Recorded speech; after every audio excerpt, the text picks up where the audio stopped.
Neil Whitney est anglais et pêcheur. Ses filets, il n'ira pas les poser aujourd'hui.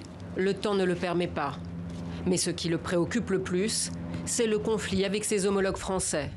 Tout ce qu'ils veulent, c'est plus. Ils veulent plus d'accès à nos eaux. Ils veulent qu'on soit contrôlé dans nos eaux. Et comme je le dis toujours, si les Français veulent avoir accès à nos eaux, alors nous devrions avoir accès à leurs eaux. Mercredi, la France a sanctionné et dérouté 2 navires anglais pêchant en baie de Seine pour protester contre le refus d'octroyer leur licence à des pêcheurs français accusés de ne pas fournir les documents nécessaires. La vie post-Brexit se révèle plus difficile qu'espéré. Pourtant, Neil pensait y gagner et repousser la concurrence. J'ai voté pour le Brexit. On nous a promis que nous récupérerions les 12 000 marins et au dernier moment, on nous a laissé tomber, comme d'habitude. L'accord entre Bruxelles prévoit que les pêcheurs de l'Union européenne conservent l'accès aux zones situées entre 6 et 12 000 marins au large des côtes britanniques.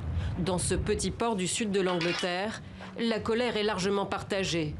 Pour Martin Yorworth, qui a aussi voté en faveur du Brexit, le problème est avant tout politique. Les pêcheurs français et anglais sont des alliés naturels. Nous devrions être des amis, solidaires.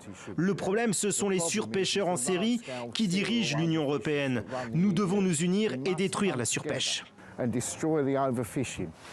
La polémique sur les droits de pêche est une menace de plus pour les pêcheurs britanniques, déjà éprouvés par la chute des exportations post-Brexit et la crise sanitaire.